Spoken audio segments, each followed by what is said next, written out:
Welcome to Underhaven. This program is intended for mature audiences and may contain material that is not suitable for everyone, including violence, coarse language, and unfiltered opinions. We do not endorse the views of those that we report on. Enjoy the show. Yeah. What's happening, Bond? What's happening? I got some very distressing news. About you personally, or are you talking about the world? No. Much worse. Much worse. Apparently, and I don't know if it's true. I haven't confirmed it yet, but what I'm understanding is that CERN will be turning on their reality-altering Hadron Collider on April the 8th. The same day that we have the eclipse, the same day that the demon comet goes whizzing by our heads, CERN is going to turn on the reality-altering Hadron Collider. Now, the Hadron Collider that they have is hooked up to a D-Wave computer. It's hooked up to a fusion generator. And it is hooked up to, what was the other damn thing it was hooked up? It's hooked up to something else.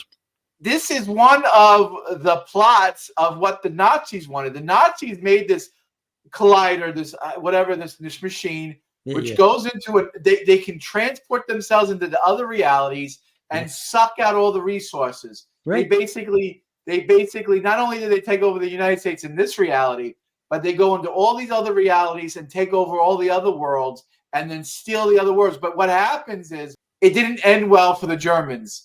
In this reality, with the ones that took over the America, they basically pissed off all the other universes. Right. It backfired. It didn't work out so well. Right.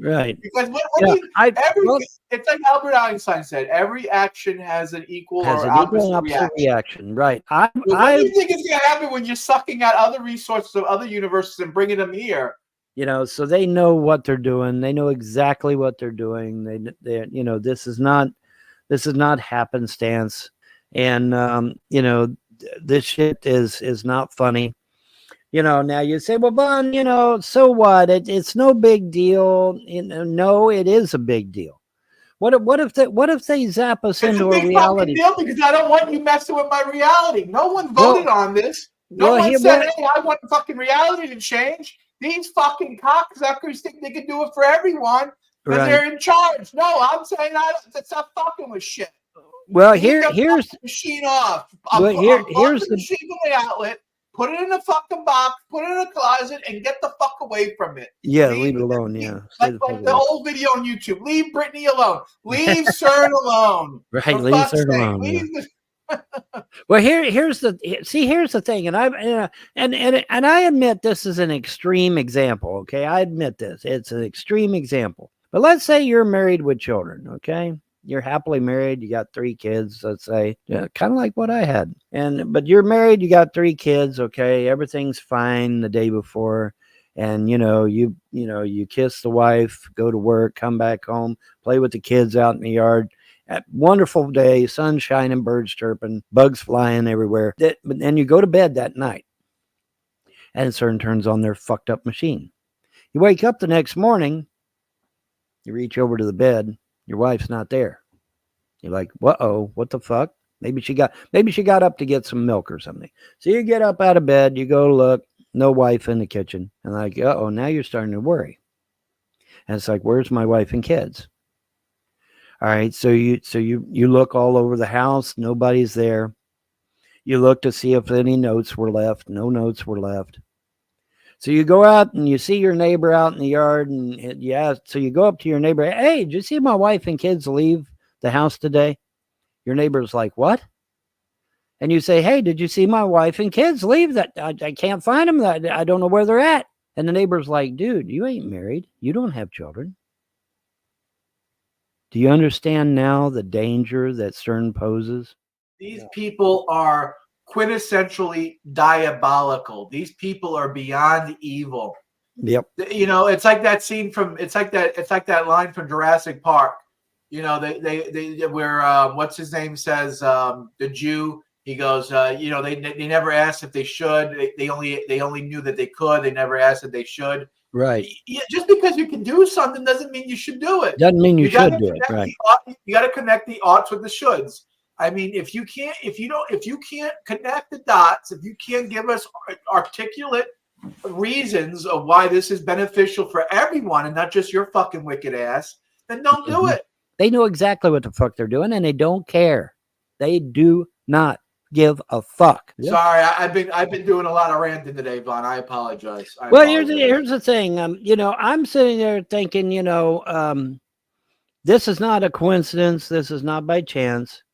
They're timing to time it to where that we're having a total eclipse, a pitch black dark eclipse. And then also too, the devil comet whizzing by, too big a coincidence for them to say, oh, hey, this is a great time to turn on our Hadron Collider and fuck up reality.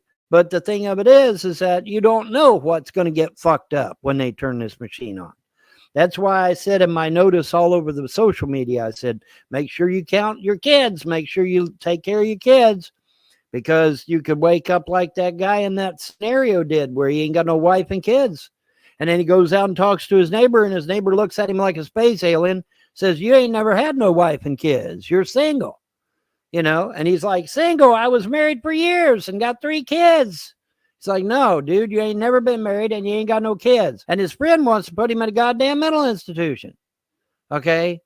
Be careful. Be very, very careful, because you could lose all kinds of shit, And good morning, good morning, good morning, good morning, good morning.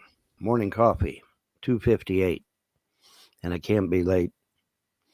Got to prostrate. Don't want to vegetate. Don't want to procrastinate. And so here we are, another morning.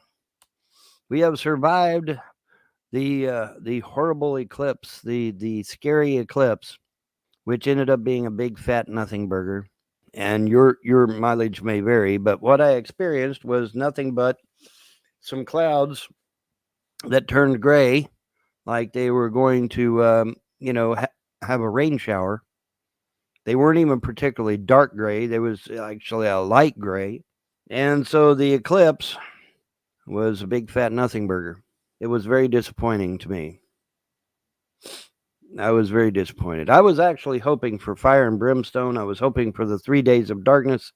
I was hoping for the elite families to be wiped out in an instant. Maybe even Wormwood showing up and releasing a deadly bioweapon that kills anybody that has a significant amount of reptilian DNA in their bloodstream.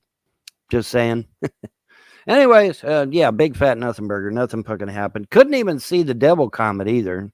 So whenever you hear a fucking Jew, any kind of Jew, whether it be the ADL or even an Orthodox, when they mention the words anti-Semitic, just laugh at them and go on about your business. Because there's no fucking way you can be anti-Semitic. It's impossible. Because the Hebrews, the Babylonians, the Phoenicians, and the Akkadians all lived 2,000 years ago. They do not exist today. So anybody calling you an anti-Semite or suggesting that you're anti-Semitic about something, laugh at them. I do. I laugh at them all the fucking time. Because there's no way I can be anti-Semitic. Because unless you can teleport me back 2,000 years ago, all the people that were Semitic are dead. They're all dead. All they toten. They're all dead. There's no way you can be an anti-Semite. There's no way. You can't do it. It's like Kwanzaa, okay? It's totally fucking made up. Kwanzaa is not real. But we made it up and so that somebody would have something.